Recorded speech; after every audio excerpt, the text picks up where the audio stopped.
नमस्कार दोस्तों, मैं मोहित आनंद स्वागत करता हूँ आपका आपके अपने यूट्यूब चैनल पर और उम्मीद करता हूँ कि आप सभी बहुत अच्छे होंगे। आज इस वीडियो में मैं आपको चैप्टर नंबर जो 13 है, magnetic effect of electric current के बारे में कुछ बातें बताने वाला हूँ, जो एग्जाम पॉइंट ऑफ व्यू में आपके बिल्कुल काम आने वाली है। सबसे पहले तो मैं आपको उन रूल्स के बारे में बताऊंगा, जो रूल्स मैं इन चैप्टर में या आप इन चैप्टर में यूज करते हैं, अलग-अलग चीजों को फाइंड आउट करने के लिए। तो सबसे पहला जो रूल है उसको कहते हैं राइट हैंड थंब रूल। और राइट हैंड थंब रूल क्या कहता है? ये रहा राइट हैंड थंब रूल।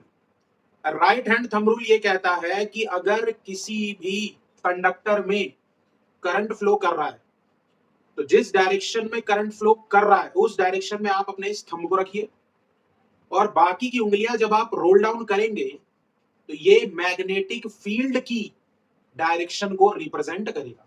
यानी हम कह सकते हैं कि राइट हैंड थंब रूल हमें मैग्नेटिक फील्ड का जो डायरेक्शन होता है उसके बारे में बताता है। और डायरेक्शन कैसा? या तो डायरेक्शन होगा क्लॉकवाइज घड़ी की दिशा में, या होगा एंटी क्लॉकवाइज।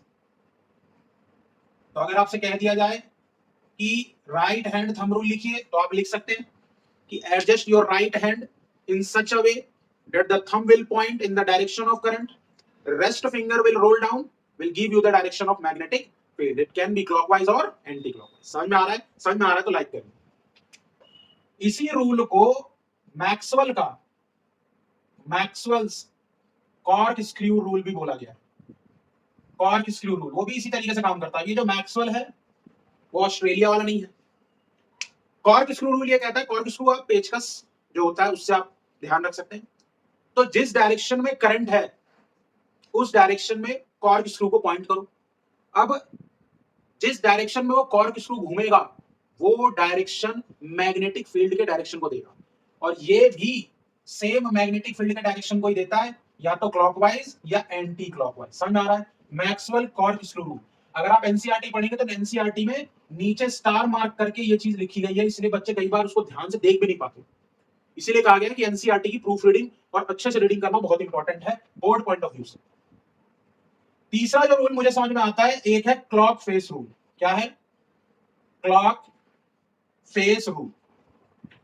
भाई क्लॉक फेस रूल हमें क्या पता करने में हेल्प करता है? हमें पोल्स आइडेंटिफाई करने में हेल्प करता है। अब क्योंकि एक बात बताओ, चैप्टर का नाम है magnetic effect of electric current, यानी अगर किसी कंडक्टर के अंदर में इलेक्ट्रिक करंट फ्लो कर रहा है तो वो मैग्नेटिक प्रॉपर्टी मैग्नेट की तरह बिहेव करेगा। तो अगर स्ट्रेट करंट कैरिंग कंडक्टर है, यानी एक सीधा वायर है और उसमें करंट फ्लो कर रहा है और मैग्नेटिक फील्ड का डायरेक्शन पता करना है, तो आप राइट हैंड थंब रूल या कॉर्क स्क्रू रूल लगा लो।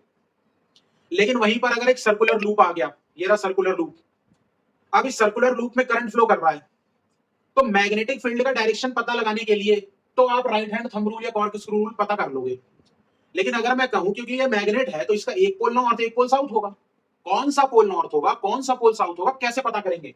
तो उसके लिए क्लॉक फेस रूल लगाऊंगा। क्लॉक फेस रूल को याद रखने का तरीका, दो घड़ी बना लो, एक तरफ लिख लो एन, एक तरफ लिख लो साउथ।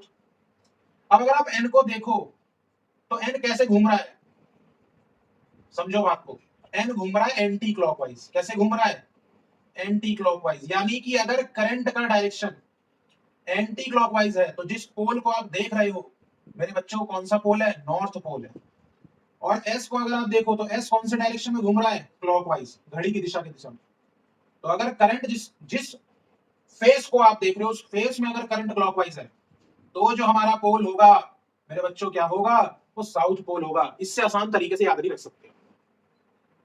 पोलैरिटी पता लगाने में तो हेल्प कर ही रहा है, पर पता कैसे करेंगे? याद रखना अपने आप में चैलेंज है। तो एन एंटी क्लॉकवाइज घूमता है, यानी अगर करंट एंटी क्लॉकवाइज है तो पोल नॉर्थ है। एस क्लॉकवाइज घूमता है, अगर करंट क्लॉकवाइज घूम रहा है तो पोल साउथ है। समझ में आ रहा है कि नहीं?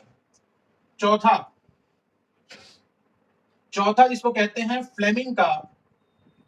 Fleming's left hand rule. कौन सा rule? Fleming left hand rule.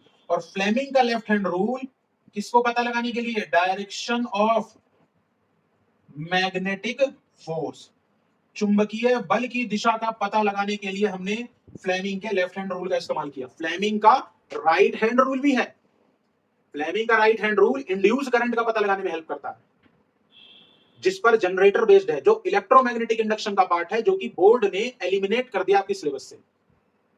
तो हमें पढ़ना है लास्ट रूल जो है वो है फ्लेमिंग का लेफ्ट हैंड रूल, जो कहता है लेफ्ट हैंड ये रहा, 3 फिंगर चाहिए, 4 फिंगर, सेंटर फिंगर और थंब, और तीनों को इस तरीके से अरेंज करना है कि एक दूसरे के ये परपेंडिकुलर हो। क्या हो? परपेंडिकुलर। अब जब इन तीनों को मैं परपेंडिकुलरली अरेंज कर लूंगा तो जो एफ है 4 फिंगर, एफ से 4 फिंगर, तो एफ से मैग्नेटिक फील्ड, ध्यान रखना, एफ से 4 फिंगर, एफ से फील्ड, सी से सेंटर फिंगर, सी से करंट। बहुत बढ़िया। बच क्या गया भाई? टी से थंब। थंब बताएगा मैग्नेटिक फोर्स का डायरेक्शन। तो अगर आपको मैग्नेटिक फोर्स का डायरेक्शन पता करना है तो फ्लेमिंग का लेफ्ट हैंड रूल, पोल आइडेंटिफाई करनी है तो क्लॉक फेस रूल, और मैग्नेटिक फील्ड का डायरेक्शन पता करना है तो राइट हैंड थंब रूल या कॉर्क स्क्रू रूल आ सकता है। उम्मीद करता हूं कि आप इन चारों रूल की स्टेटमेंट जैसे मैंने आपको बताई लिख दोगे। आज की इस वीडियो में इतना ही। अभी नेक्स्ट वीडियो जो अपलोड करूंगा उसमें इसी चैप्टर से रिलेटेड बहुत इंपॉर्टेंट टॉपिक डिस्कस करने वाला हूं, तो चैनल पर बने रहिएगा, कहीं भी जाइएगा मत। बिल्कुल खाना वाना खा के, डिनर करके और रेडी ये वीडियो देख के सोना है, ताकि दिमाग में बिल्कुल ताजा बना रहे। धन्यवाद।